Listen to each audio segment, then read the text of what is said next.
नमस्कार। आज हम एक बहुत ही कह सकते हैं अनोखी विषय पर बात करने वाले हैं, इच्छा और आध्यात्मिकता। हाँ, और खासतौर पे वो विचार संभोग से समाधि तक। ये सुनने में थोड़ा चौंकाने वाला लगता है। बिल्कुल। और हमारी ये चर्चा एक छोटी सी काल्पनिक कहानी पर आधारित होगी जो ओशो की शिक्षाओं से प्रेरित है। तो आज हम इसी कहानी की गहराई में उतरेंगे। अच्छा। हमारा मकसद है इस विचार को समझना कि कैसे ये जो तीव्र शारीरिक इच्छा होती है ना, जिसे अक्सर हम रुकावट मानते हैं, उसे ही बदलकर आध्यात्मिक ऊर्जा बनाया जा सकता है। कम से कम कहानी तो यही दिखाती है। ठीक है। कहानी में राघव है, एक आम नौजवान, मीरा है और एक साधु है ओशो जैसे। राघव की जो अंदरूनी कश्मकश है ना, वही मेन पॉइंट है हमारी आज की बातचीत का। तो चलिए शुरू करते हैं, देखते हैं ये कहानी हमें क्या सिखाती है। तो कहानी शुरू होती है राघव से। कोई बड़ा योगी वगैरह नहीं है वो, नहीं, बिल्कुल आम इंसान। हाँ। एक आम गांव का लड़का, मेहनत करने वाला। पर उसके अंदर एक बेचैनी है, एक आग सी जलती है। कहानी में उसे काम की आग कहा गया है। काम की आग। हाँ, और ये सिर्फ फिजिकल डिजायर नहीं है ना, ये कुछ और गहरा है। एक प्यास जो बुझती नहीं, उसे अंदर से खाली सा महसूस कराती है, रात रात भर जगाती है। सही कहा। ये स्थिति शायद बहुत लोग पहचान पाएंगे। अपनी ही एनर्जी, अपनी इच्छाओं से एक लड़ाई सी चलती रहती है अंदर, एक अधूरापन। बिल्कुल। तो इसी उथल पुथल के बीच गांव में एक साधु आते हैं। अच्छा। और वो कोई ऐसे गंभीर टाइप के संत नहीं है। उनकी आंखों में एक चमक है, शरारत सी। जिंदा दिल। हाँ, लोग उन्हें ओशो बुलाते हैं। तो राघव परेशान होकर उनसे पूछता है, महाराज ये वासना मुझे जला रही है, क्या करूं, कैसे छुटकारा पाऊं? और यहाँ आता है कहानी का दिलचस्प मोड़। हाँ, साधु हंस पड़ते हैं। उनका जवाब बिल्कुल उल्टा है। वो कहते हैं, छुटकारा? अरे पागल, वासना से भागेगा तो वो और पीछे पड़ेगी। अच्छा। भागने में नहीं, भोगने में है, पर होश से। होश से मतलब पूरी जागरूकता से। वो कहते हैं संभोग से समाधि तक का रास्ता है। वासना को दबाओ मत, उसे जियो पूरी तरह, बिना किसी गिल्ट के, पूरी अवेयरनेस के साथ। अब ये सुनकर तो कोई भी हाँ, ये तो वाकई चौंकाने वाली बात है, क्योंकि हमारी आम धारणा तो यही है कि इन चीजों से दूर रहो, दबा दो। बिल्कुल। यहाँ जो मेन फिलोसॉफिकल पॉइंट है वो है दमन का इनकार, मतलब रिजेक्शन ऑफ सप्रेशन। इस सोच के हिसाब से इच्छाओं को, खासकर कामुकता जैसी पावरफुल बायोलॉजिकल एनर्जी को दबाना वो ठीक नहीं है, उल्टा नुकसान करता है। नुकसान कैसे? देखो, तर्क ये है कि जिस एनर्जी को हम दबाते हैं वो खत्म नहीं होती, वो बस हमारे कॉन्शियस माइंड से हटकर सबकॉन्शियस में चली जाती है। अच्छा। हाँ, और वहाँ गांठें बन जाती हैं। फिर वो अजीब तरीकों से बाहर निकलती हैं, शायद बहुत ज्यादा गुस्से में, चिड़चिड़ेपन में, या एकदम से कोई इमोशनल आउटबर्स्ट हो गया। समझ रही हूँ। वो दमन से शांति नहीं मिलती, बस वो एनर्जी अंडरग्राउंड हो जाती है और ज्यादा खतरनाक बन सकती है। लेकिन अगर दबाना नहीं है तो क्या इसका मतलब है कि बस बेलगाम हो जाओ? क्या साधु यही कह रहे थे राघव को? ये थोड़ा रिस्की नहीं लगता? बिल्कुल, ये बहुत जरूरी सवाल है और कहानी इसी बारीक फर्क को बताती है। साधु का मतलब ये नहीं था कि बस बह जाओ अपनी इच्छाओं में। हाँ, क्योंकि वो भी तो ठीक नहीं लगता। सही। यहाँ दिलचस्प बात यह है कि दमन और भोग दोनों को ही प्रॉब्लम का हिस्सा माना गया है। दबाओगे तो ऊर्जा बिगड़ेगी और बिना सोचे समझे भोगोगे तो बस बिखर जाएगी, अक्सर बाद में खालीपन ही लगता है। तो साधु का इशारा है एक तीसरे रास्ते की तरफ, जागरूकता और स्वीकृति, एक्सेप्टेंस। अच्छा। इच्छा को दुश्मन मानकर लड़ो मत और ना ही आंख बंद करके उसमें कूद पड़ो। उसे पूरी तरह अनुभव करो, लेकिन होश के साथ, बिना गिल्ट के, हर पल अवेयर रहते हुए। हर पल अवेयर। हाँ, यही अवेयरनेस, यही होश, यही है चाबी ट्रांसफॉर्मेशन की। ये एक्सेप्टेंस का रास्ता है, भागने का नहीं। बिल्कुल। और कहानी फिर दिखाती है कि राघव इस अजीब सी सलाह को कैसे अपनाता है। वो मीरा से मिलता है, उसके मन में मीरा के लिए गहरा खिंचाव है, प्यार भी है, और मीरा में भी वही एनर्जी है। उनका मिलना सिर्फ एक फिजिकल एक्ट नहीं रहता। राघव को साधु की बात याद है, दबाओ मत, जियो, साक्षी रहो। साक्षी रहो, विटनेस। हाँ, यहाँ बात वाकई दिलचस्प हो जाती है। राघव उस अनुभव में पूरी तरह प्रेजेंट रहने की कोशिश करता है। प्रेजेंट रहना मतलब वो जल्दी में नहीं है, ना कोई अपराध बोध है, कहानी बताती है कि वो मीरा के शरीर को सिर्फ एक ऑब्जेक्ट की तरह नहीं देख रहा, बल्कि जैसे वो पूरी कायनात का, सृष्टि का एक हिस्सा हो। वाह। उसका ध्यान अपनी सांस पर है, आती हुई सांस, जाती हुई सांस, एक रिदम में। ध्यान की तरह। हाँ, बिल्कुल। वासना की लहरें उठती हैं, पीक की तरफ जाती हैं, पर राघव भागता नहीं उनमें बेहोशी से डूबता है। वो उस उठती हुई एनर्जी के प्रति सजग है, जैसे कोई किनारे पर खड़ा लहरों को देख रहा हो। करता भी और दृष्टा भी। बिल्कुल। वो अनुभव अब सिर्फ भोग नहीं रहा, वो एक गहरे मेडिटेशन जैसा बन गया है। लेकिन ये साक्षी भाव रखना, ये आसान है क्या? जब इमोशंस और फिजिकल सेंसेशंस इतने इंटेंस हो, आमतौर पर तो ऐसे में होश खो जाता है। आपने बिल्कुल सही पॉइंट पकड़ा। ये आसान बिल्कुल नहीं है। शायद यही इस रास्ते की सबसे बड़ी चुनौती है और सबसे जरूरी प्रैक्टिस भी। सबसे तीव्र अनुभव के पल में भी जागरूकता बनाए रखना, यही है साक्षी भाव।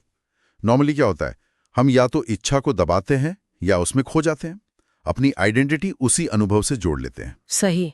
साक्षी भाव का मतलब है अनुभव से गुजरो, उसकी पूरी इंटेंसिटी महसूस करो, लेकिन साथ में ये एहसास रखो कि मैं इस अनुभव से अलग हूं, मैं इसे देख रहा हूं। एक तरह की दूरी, पर उदासीनता नहीं। बिल्कुल, उदासीनता नहीं, बस एक होशपूर्ण अवलोकन। कहानी के मुताबिक यही ऑब्जर्वेशन उस एनर्जी के फ्लो की दिशा बदल सकता है। दिशा कैसे बदल सकता है? जहां नॉर्मली एनर्जी बाहर की तरफ बहकर खत्म हो जाती है, वहीं अवेयरनेस के साथ वो अंदर की तरफ मुड़ सकती है, ट्रांसफॉर्म हो सकती है। अच्छा। और फिर कहानी उस क्लाइमैक्स पर पहुंचती है जो सिर्फ फिजिकल रिलीज से कहीं ज्यादा है। हाँ, बताइए। बताया गया है कि उस गहरी जागरूकता के पल में अचानक कुछ होता है। वासना की वो जो तेज लहरें थीं, वो धीरे धीरे शांत होने लगती हैं। शांत? हाँ, शरीर में एक हल्का सा कंपन है, पर मन बिल्कुल स्थिर हो जाता है। कहानी कहती है मन स्थिर। मन स्थिर। राघव को लगता है जैसे समय रुक गया है। उसे अपने अंदर एक रोशनी सी फैलती महसूस होती है, एक अजीब सी शांति, एक गहरा खालीपन जिसे शून्य कहा गया है। मतलब विचारों से, ईगो से खाली अवस्था, और साथ ही सबके साथ एक होने का भाव, एकता। शून्य, एकता। हाँ, कहानी इसी स्टेट को समाधि कहती है। मन की वो गहरी, शांत अवस्था जो नॉर्मल कॉन्शियसनेस से परे है। और कहानी ये भी इशारा करती है कि वो जो संभोग की ऊर्जा थी, जो शायद नीचे के एनर्जी सेंटर्स से जुड़ी है, वो ऊपर उठने लगती है। क्या ये वही है जिसे योग में कुंडलिनी कहते हैं? हाँ, इशारा बिल्कुल उसी तरफ है। ये जो एनर्जी ट्रांसफॉर्मेशन का कॉन्सेप्ट है, ये इस कहानी के बिल्कुल सेंटर में है। कुंडलिनी योग परंपरा का एक बहुत गहरा और कॉम्प्लेक्स सब्जेक्ट है, पर आसान शब्दों में कहें तो इसे हमारी basic life energy, creative energy माना जाता है, जो नॉर्मली रीढ़ की हड्डी के निचले हिस्से में सोई हुई रहती है। सोई हुई? हाँ, सुप्तावस्था में। माना जाता है कि ध्यान से, खास योग क्रियाओं से, या जैसे इस कहानी में दिखाया है, गहरी जागरूकता से इस एनर्जी को जगाकर ऊपर हायर सेंटर्स की तरफ ले जाया जा सकता है। अच्छा। कहानी का सुझाव तो बहुत क्रांतिकारी है कि सेक्सुअल एनर्जी, जिसे अक्सर हम नीची या पाश्विक मानते हैं, हाँ, मानते हैं, वो असल में उसी कुंडलिनी शक्ति का एक रूप है। और अगर उसे होश से साधा जाए तो वो नीचे बहकर खत्म होने के बजाय ऊपर उठकर आध्यात्मिक जागरण का कारण बन सकती है। ऊपर उठकर? हाँ, ये ऊर्जा का ऊर्ध्वगमन है, एनर्जी का ट्रांसफॉर्मेशन। तो क्या ये कहानी सच में कह रही है कि समाधि जैसी अवस्था संभोग से मिल सकती है? ये तो मतलब जो पारंपरिक आध्यात्मिक रास्ते हैं उनसे बहुत अलग बात हुई। हाँ, ये यकीनन एक बहुत ही नॉन कन्वेंशनल और शायद कंट्रोवर्शियल दावा है। कई पारंपरिक रास्ते इससे बिल्कुल अलग है। बिल्कुल। कहानी का जोर इस बात पर है कि माध्यम यानी मीडियम जैसे संभोग, वो उतना जरूरी नहीं है जितनी अनुभव की क्वालिटी और उसमें लाई गई अवेयरनेस। क्वालिटी और अवेयरनेस। हाँ, अगर हम इसे बड़ी तस्वीर में देखें तो ये विचार तंत्र की कुछ शाखाओं से मिलता है, जहां जीवन के सारे अनुभवों को, यहां तक कि जो वर्जित माने जाते हैं, उनको भी चेतना बढ़ाने का टूल माना जाता है। अच्छा, तंत्र में ऐसा है? कुछ शाखाओं में हाँ, चाबी वही है, साक्षी भाव या होशपूर्ण उपस्थिति। कहानी के हिसाब से यही अवेयरनेस है जो साधारण भोग और सचेत अनुभव में फर्क पैदा करती है। फर्क क्या है?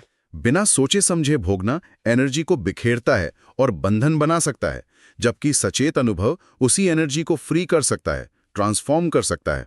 और राघव का क्या हुआ इस अनुभव के बाद? क्या वो सब छोड़कर साधु बन गया? नहीं, और यही कहानी का एक और अहम पहलू है। अच्छा। अगली सुबह राघव उठता है, बिल्कुल शांत, चेहरे पर एक गहरी मुस्कान है, आंखों की वो बेचैनी, वो काम की आग बुझ चुकी है। शांत हो गए। हाँ, जब मीरा पूछती है कि रात क्या हुआ, तो वो कहता है संभोग खत्म नहीं हुआ, वो समाधि बन गया।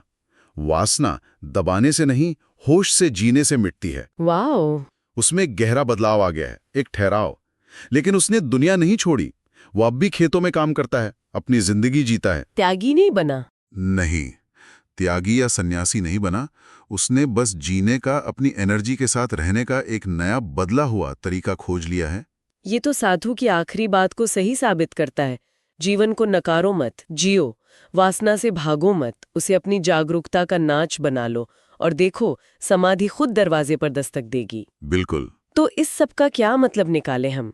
क्या बताने की कोशिश कर रही है कहानी? मेरे ख्याल से कहानी का जो कोर मैसेज है वो भोगवाद का जश्न मनाना नहीं है। हाँ, ये जरूरी है समझना। बिल्कुल, बल्कि ये हमारी अपनी मानवीय ऊर्जा की क्षमता को पहचानने की बात है। कहानी जोर देती है कि जीवन की कोई भी पावरफुल एनर्जी हो, चाहे वो कामुकता हो या कुछ और, उससे डरो मत, उसे दबाओ मत, उससे गिल्ट महसूस मत करो।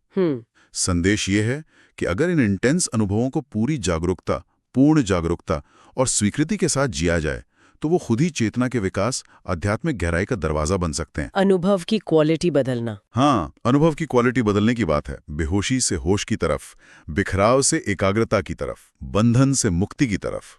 लेकिन समाज में तो अक्सर यही सिखाया जाता है कि इच्छाओं को कंट्रोल करो, दबाओ, खासकर कामुकता को। तो ये जो नजरिया है जागरूकता से जीने वाला, ये कितना प्रैक्टिकल है? क्या आम इंसान ये कर सकता है? ये बहुत प्रैक्टिकल सवाल है। देखिए, ये रास्ता आसान नहीं है, यकीनन, और अगर इसे गलत समझा गया तो इसके अपने खतरे भी हो सकते हैं। जैसे बिना गहरी समझ और जागरूकता के अभ्यास के ये सिर्फ बिलगाम भोग में बदल सकता है। कहानी भी शायद यही दिखाती है कि साधु का गाइडेंस और राघव की अपनी गहरी कोशिश दोनों जरूरी थे। जहां तक प्रैक्टिकल होने की बात है, तो शायद इसका मतलब ये नहीं है कि हर कोई इसी एक्सट्रीम अनुभव से गुजरे, बल्कि इसका जो बड़ा सिद्धांत है वो जीवन के हर पहलू में लागू हो सकता है।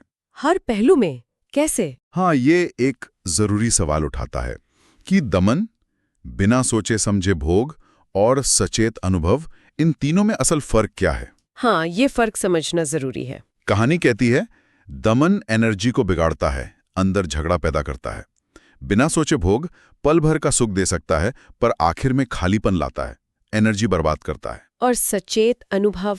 सचेत अनुभव यानी कोई भी काम पूरी अवेयरनेस से करना, चाहे वो खाना खाना हो, चलना हो या कोई गहरा इमोशनल अनुभव हो, उसी एनर्जी को बदलने की ताकत रखता है। ये जिंदगी को उसकी पूरी टोटलिटी में स्वीकार करने का नजरिया है। तो अगर हम संक्षेप में कहें तो कहानी का जो निचोड़ है वो ये है कि ये क्रांतिकारी विचार रखती है, शायद कुछ लोगों के लिए विचलित करने वाला भी। हाँ, हो सकता है। ये कहती है कि गहरी आध्यात्मिक अवस्थाएं, जिन्हें हम शांति या दुनिया से अलगाव से जोड़ते हैं, वो जरूरी नहीं कि कामुकता जैसे तीव्र उथल-पुथल वाले अनुभवों से बिल्कुल अलग हों, बल्कि वो उन्हीं से पैदा हो सकती हैं अगर उन अनुभवों को दबाने या गिल्ट से नहीं, बल्कि पूरी जागरूकता, साक्षी भाव और स्वीकृति से अपनाया जाए। बिल्कुल, ये एनर्जी को देखने का, उसके साथ डील करने का एक बिल्कुल अलग तरीका है। हाँ। और ये हमें अपनी ऊर्जाओं के प्रति हमारे जो नॉर्मल एटीट्यूड्स हैं, उन पर सवाल उठाने को मजबूर करता है। सही। सुनने वालों के लिए एक आखिरी सोचने वाली बात ये हो सकती है, ये कहानी हमें सिखाती है कि एनर्जी से लड़ो मत, उसे नकारो मत, उसे समझो, स्वीकार करो और बदलो। यहाँ उदाहरण सेक्सुअल एनर्जी का लिया गया है, जो शायद हमारी सबसे पावरफुल और कंट्रोवर्शियल एनर्जी में से एक है। पर क्या यही सिद्धांत दूसरी पावरफुल मानवीय ऊर्जाओं या इच्छाओं पर लागू नहीं हो सकता? जैसे गुस्सा, क्रोध की जबरदस्त एनर्जी, या एम्बिशन, महत्वाकांक्षा की तीव्र इच्छा, या क्रिएटिविटी का आवेग। हाँ, ये सब भी तो बहुत शक्तिशाली हैं। बिल्कुल। क्या होगा अगर इन ऊर्जाओं को भी दबाने या बिना सोचे समझे निकालने के बजाय उन्हें सचेत जागरूकता से देखा जाए, समझा जाए और शायद उन्हें कंस्ट्रक्टिव, एक पॉजिटिव दिशा दी जाए? सोचने वाली बात है। ये कहानी हमें अपनी सारी ऊर्जाओं के साथ एक ज्यादा जागरूक, एक ज्यादा इंटीग्रेटेड रिश्ता बनाने की संभावना पर सोचने के लिए कहती है। लड़ने के बजाय शायद नाचना मुमकिन है।